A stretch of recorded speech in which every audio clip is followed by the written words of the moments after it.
Welcome to The Jeweler's View. I'm Courtney Gray. I've spent nearly 30 years in this industry, running schools, doing custom work, coaching, consulting, and working with makers at all stages. Over time, I've started to see the patterns, the things that actually move a creative career forward, and the things that can quietly hold it back.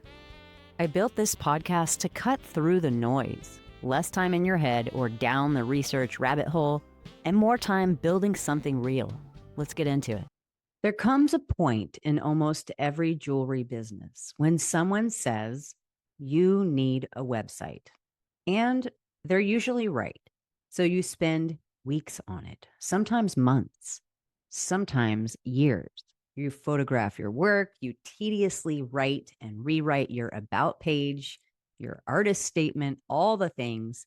You compare templates. You change fonts until your eyes are crossed. You reorganize your collections. You adjust colors. And you tweak things that nobody else will ever notice. Finally, you hit publish. Then you wait. And nothing happens. No flood of orders. No sudden wave of new inquiries from strangers. No magical moment where collectors discover your work and your life changes overnight, which leaves many makers wondering, wasn't the website supposed to solve this? Welcome back to The Jeweler's View. I'm Courtney Gray, and today I want to talk about one of the most misunderstood tools in creative business, your website. Over the last couple of episodes, we've been talking about visibility. First, we asked whether people are even seeing your work. Then we talked about where your time and attention actually belong and move the needle. But eventually, if visibility is working, people find you. And when they do, where do they go? Most of the time, they go looking for your website, not first, usually second or third or fifth. They meet you at a show or out in public. They see your work on Instagram. A friend mentions your name. Someone forwards your email or your newsletter. They hear you on a podcast. Then they go looking. And what they're really looking for isn't a website. They're looking for reassurance. They're looking for answers. They're looking for confidence, trust. I think one of the biggest misconceptions about websites is that people believe websites create visibility. Websites actually receive visibility. Imagine opening the most beautiful jewelry store in the world. I'm talking beautiful cases, high-end lighting, beautiful displays, then building it in the middle of the desert. No signs, no roads, no directions, no visitors. Would people magically appear? Probably not.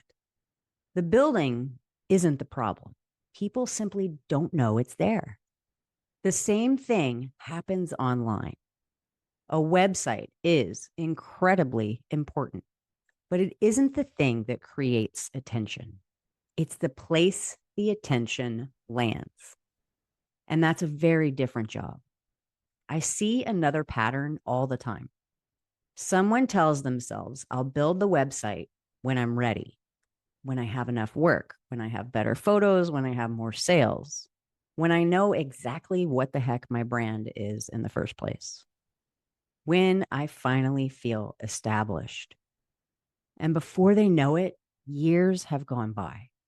The website is still sitting on the to-do list and can honestly occupy a lot of the mind. Unfortunately, most of us never reach some magical moment where everything suddenly feels complete.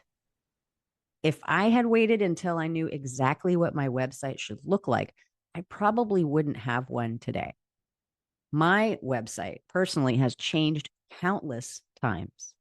When I was doing more custom jewelry, when I started my own line, when I was building the jewelry school, when I was teaching, when I was consulting, when I started the podcast, and of course, when I launched Transform. Every version reflected where the business was at the moment. And every version was imperfect and unfinished because businesses evolve. The website evolves with it. I think sometimes we treat websites like tattoos. Like once we publish them, they're permanent, but they're not. They're more like studios. You rearrange them, you add things, you remove things. They grow alongside the business. That's why I always encourage makers not to wait until everything feels finished. Because as we know, finished is a moving target. What matters is helping people understand what you do today. Another thing I see happen is what I call productive procrastination. Maybe you've experienced this. You sit down intending to work on your business. You open your website, and 3 hours later, you've changed a font, updated a headline, moved some images around, looked at 12 competitor websites, researched a new template or e commerce options, and somehow convinced yourself you've been making tremendous progress. Now, sometimes website work is important. I say batch it, put it on the calendar. But sometimes websites become a very comfortable place to hide because they feel productive. Meanwhile, the real opportunity might be following up with a customer, sending a newsletter, photographing new work, applying for a show, finishing a piece or a collection, reaching out to that gallery finally. Those things often feel more vulnerable. A website redesign rarely results in rejection. A conversation or reaching out to somewhere new might. So we stay with the website. Again, this is something we talk about inside Transform, not because websites do not matter, because it's important to understand the role they play. A website is not usually the beginning of the relationship. It's where people go to learn more. Think about your own buying habits for a minute. When you're interested in something, what do? You investigate, you look around, you compare, you gather information. You want reassurance and ability to trust fully. Your customers do exactly the same thing. They want to know who made this? What kind of work do they create? Can I buy online? Do they take commissions? How do I contact them? And what happens next? A good website answers those questions, not perfectly, not exhaustively, clearly, and simply. That's why I often tell makers that their website's primary job is not to impress people. It's to help people move from curiosity to confidence. Someone is interested. Now what? Can they easily understand what you make? Can they quickly find a way to contact you? Can they tell whether your work is right for them? Can they understand the next step?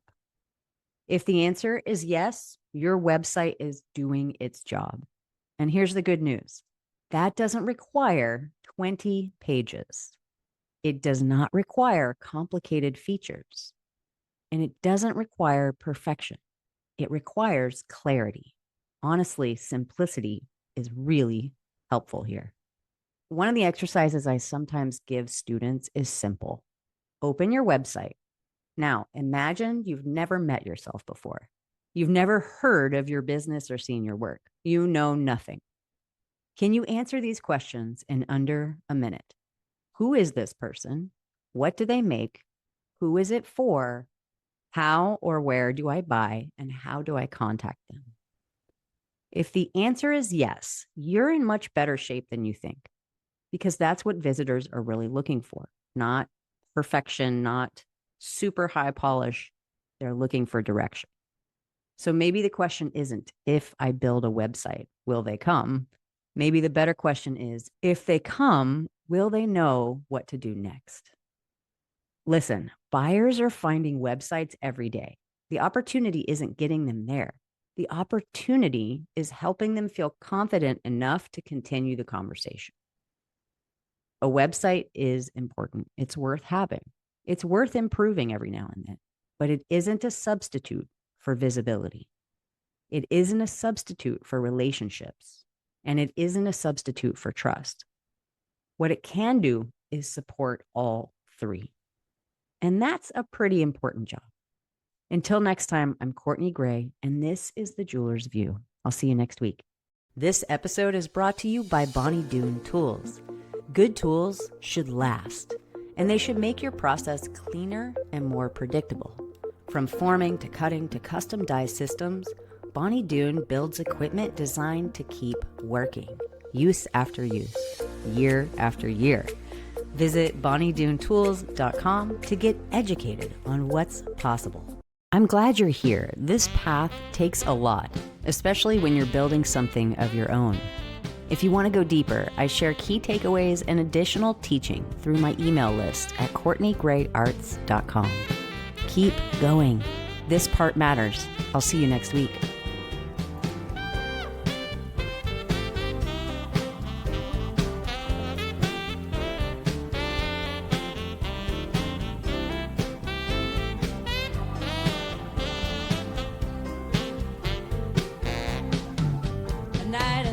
Singing bowls and stories untold.